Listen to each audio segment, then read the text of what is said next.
जय हिंद। नमस्कार दोस्तों, आज के इस वीडियो में हम बात करने वाले हैं हाल ही में चर्चा में रहे अविश्वास प्रस्ताव की। आप सभी लोगों ने देखा होगा हाल ही के टीवी में कि जो विपक्षी गवर्नमेंट है, विपक्षी गठबंधन कह लूं मैं, एंड द्वारा जो सत्ता पक्ष में एनडीए की गवर्नमेंट है या मोदी सरकार साधारण भाषा में कहा जाए, उसके खिलाफ अविश्वास प्रस्ताव लाया गया था। सभी लोगों ने टीवी में देखा होगा, बहुत हो हल्ला हुआ था। और अविश्वास प्रस्ताव के बारे में ऐसा लगता है कि सिर्फ ये इतना ही है, लेकिन दोस्तों अगर परीक्षा की दृष्टि से देखेंगे इस पे कितने प्रकार के सवाल बन सकते हैं वो आज के इस वीडियो में हम लोग जानेंगे। चलिए वीडियो शुरू करते हैं और बात करते हैं दोस्तों नो कॉन्फिडेंस मोशन की, हमें हिंदी में कह लूं अविश्वास प्रस्ताव की। इसके बारे में बात करेंगे और डिटेल से समझेंगे और आने वाले परीक्षा की दृष्टि से बहुत महत्वपूर्ण होने वाला है, क्योंकि करंट अफेयर भी है, संविधान की दृष्टि से भी महत्वपूर्ण है और भी अन्य बातें हैं इसमें। चलिए बात करते हैं, बहुत सारे पॉइंट में लिख के रखे हुए हैं, एक एक करके एक एक पॉइंट को देखते हुए चलेंगे। पहला हम लोग बात करते हैं प्रस्ताव। आखिर प्रस्ताव क्या होता है? प्रस्ताव वो एक बिल होता है, एक प्रकार से आप लोग समझ सकते हैं कि लोकसभा या राज्यसभा में हो गया, अध्यक्ष की परमिशन के बिना कोई भी सदस्य किसी भी मुद्दे पर बातचीत नहीं कर सकता है। अगर किसी भी मुद्दे पर आपको बात करना है तो सबसे पहले आपको एक प्रस्ताव लाना पड़ेगा और अध्यक्ष जब उस प्रस्ताव को एक्सेप्ट कर लेगा तब आपको उसके लिए समय दिया जाएगा। तो जो प्रस्ताव होता है, आप लोग समझ गए प्रस्ताव क्या होता है। एक प्रकार का एक कागजी कार्यवाही है, किसी भी मेंबर के द्वारा वो लाया जाता है, अध्यक्ष उसको एक्सेप्ट कर लेता है, तब उस पर सदन में चर्चा प्रारंभ की जाती है। तो अगर हम खासकर अविश्वास प्रस्ताव की बात करें इसकी, तो इस पर क्या कहानी होती है देखिए। दूसरा हम पॉइंट की बात करते हैं, ये अभी क्यों लाया गया था। विपक्षी गठबंधन के द्वारा इसलिए लाया गया था कि अभी जो मणिपुर में हिंसा हुई है उस पर प्रधानमंत्री नरेंद्र मोदी ने कुछ नहीं बोला है। इसके पहले अडानी का जो मैटर आया था उस पर प्रधानमंत्री नरेंद्र मोदी ने कुछ नहीं कहा था। इसके पहले महिला पहलवानों ने धरना दिया था दिल्ली पर, उस पर भी कुछ नहीं बोला था। और हाल ही में एक गठबंधन भी बनाया विपक्षी दल ने सरकार को घेरने के लिए। तो मैं कहूं तो उस गठबंधन की मजबूती को भी चेक करने के लिए अगर कहा जाए तो यह गलत नहीं होगा। तो विपक्षी ने इसको लेकर के आया था अविश्वास प्रस्ताव। तो बहुत सारे मैटर थे जहां पर विपक्षी गठबंधन को लग रहा था कि मोदी गवर्नमेंट को इस पर घेरा जा सकता है और गवर्नमेंट को इस पर जवाब देना चाहिए, इसलिए इस प्रस्ताव को लाया गया था। तो मोटा मोटी आप लोग इस प्रस्ताव के बारे में अब यहां से शुरू होता है, इसको कब लेके आते हैं, ठीक है। तो इसके लिए कोई तिथि डेट या कोई सत्र डिसाइड नहीं है, 3 सत्र होते हैं साल भर में, आप कभी भी इसको लेकर के आ सकते हैं। बस यहां से प्रश्न ये बनेगा, अगर पिछले 6 महीने में इसको लाया गया है तो 6 महीने का जब तक समय गुजर नहीं जाएगा तब तक आप इसको दोबारा लेकर के नहीं आ सकते हैं।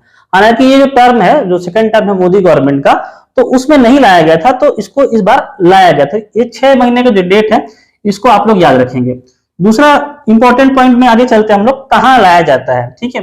तो सिर्फ और सिर्फ इसको आप लोग लोकसभा में ही विपक्ष लेकर के आएगा। कहां पर लेके आएंगे? लोकसभा। ये प्रश्न बहुत बार पूछा गया है, केवल लोकसभा में ही लेके आया जाएगा। इसके पीछे भी एक विशेष कारण है। विशेष कारण क्या है कि आप लोगों ने जब आर्टिकल 75 पढ़ा होगा, उसके तीसरे पॉइंट में लिखा होता है कि जो मंत्री परिषद होती है, मंत्री परिषद की अगर मैं बात करता हूं, ठीक है, या वो सामूहिक रूप से लोकसभा के प्रति उत्तरदायी होती है। अभी लोकसभा के प्रति उत्तरदायी होना ये क्या होता है, ये बहुत इंपॉर्टेंट है, इसको थोड़ा समझ लेते हैं। पूरी जो मंत्री परिषद होती है वो लोअर हाउस लोकसभा के प्रति उत्तरदायी होती है। कहने का मतलब ये है, मंत्री परिषद में पूरे मंत्रीगण आते हैं, ठीक है। मंत्री भी 3 प्रकार के होते हैं, कैबिनेट मंत्री होता है, राज्य मंत्री होते हैं, राज्य मंत्री उप मंत्री होते हैं, राज्य मंत्री स्वतंत्र प्रभार के भी होते हैं।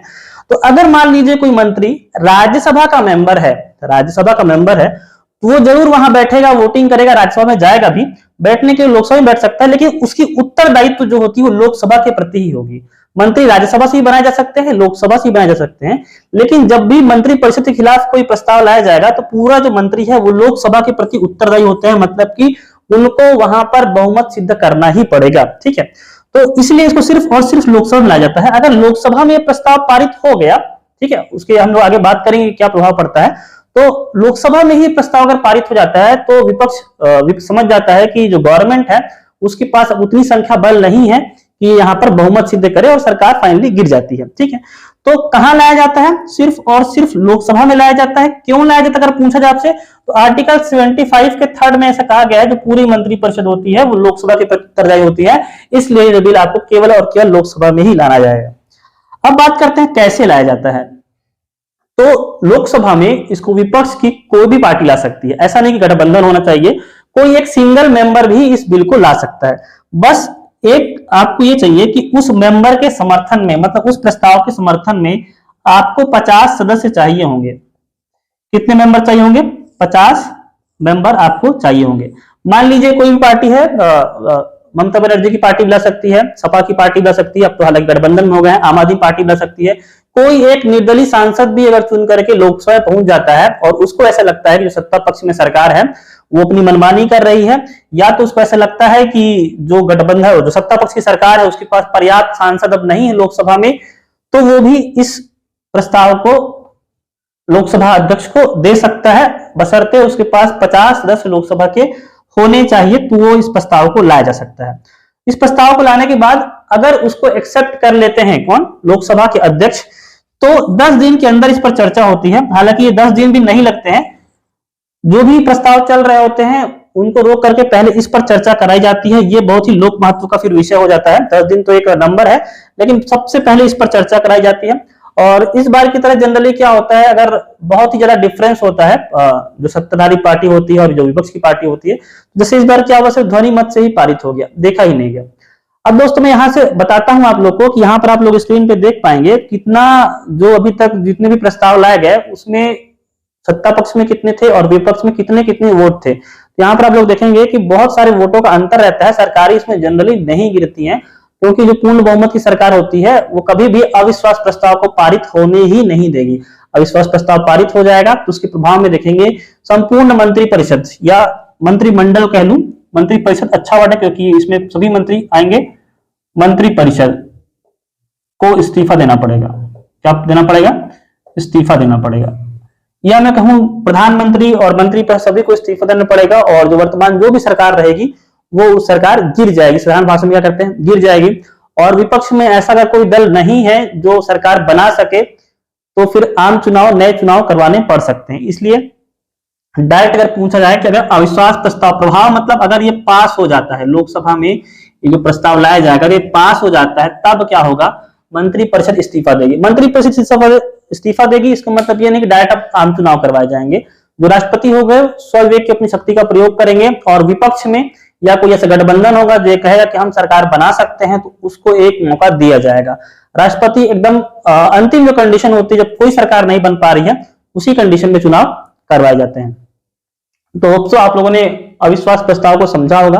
अगर बात करूं अविश्वास प्रस्ताव कब लेकर के आते हैं, कभी भी लेकर के आ सकते हैं। पिछले 6 महीने में यह नहीं लाया जाना चाहिए, सिर्फ लोकसभा में ही लाएंगे। क्यों लाते हैं? क्योंकि मंत्रिपरिषद जो होती है लोकसभा के प्रति उत्तरदायी होती है।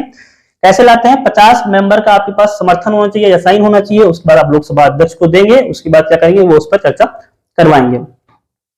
अब दोस्तों सारी चीजें समझ गए हैं। अगर पास हो गया तो वो मंत्रिपरिषद, पूरी मंत्रिपरिषद, ठीक है, सभी को इस्तीफा देना पड़ जाएगा और सरकार जो होगी आपकी गिर जाएगी। अब कुछ प्रमुख तथ्य की बात कर लेते हैं यहाँ पर कि इससे संबंधित और भी कुछ प्रमुख तथ्य हैं क्या। तो सर्वाधिक बार, अगर मैं बात करूं सर्वाधिक बार किसके खिलाफ लाया गया है, तो उन प्रधानमंत्री के नाम है इंदिरा गांधी जी।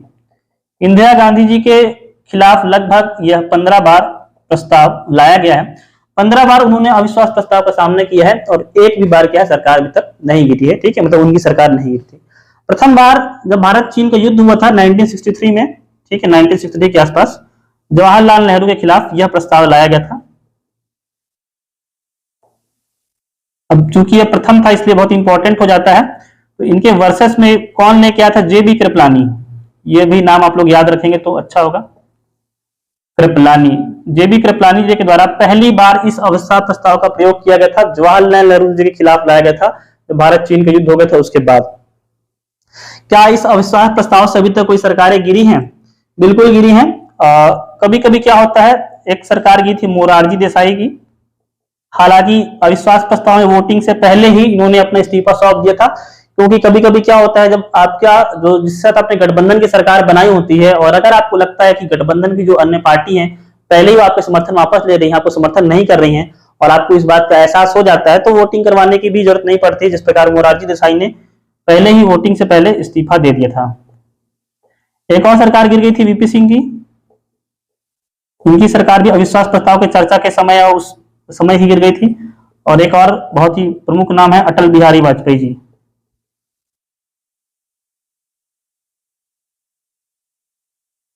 तो पास हो गया था इसलिए गिर गई थी ऐसा नहीं है, मतलब उस समय, मतलब अविश्वास प्रस्ताव को लाने के दौरान या उस समय चर्चा के दौरान, मतलब उस टाइम पीरियड में लगभग सरकारें गिरी थी। मैं ये नहीं कर रहा हूं कि जब प्रस्ताव पारित हो गया तब ये गिर गई थी, क्योंकि कुछ ऐसे कंडीशन थे कि प्रस्ताव पारित होने से पहले इन्होंने इस्तीफा दे दिया था। चलिए ठीक है दोस्तों, होप सो आप लोग को सारी चीजें समझ में आ गई होंगी। इनके बारे में बहुत अधिक चर्चा भी हम लोग नहीं कर सकते हैं, क्योंकि हम लोग फिर टॉपिक से दूसरे टॉपिक पे चले जाएंगे। ठीक है, तो ये था आज का हमारा अविश्वास प्रस्ताव और सारी चीजें आप लोगों ने समझा होगा। होप सो, उम्मीद करता हूं अगर आपको वीडियो पसंद आया तो आप वीडियो को जरूर शेयर कीजिए। मिलता हूं आपसे अगले वीडियो में, तब तक धन्यवाद। जय हिंद।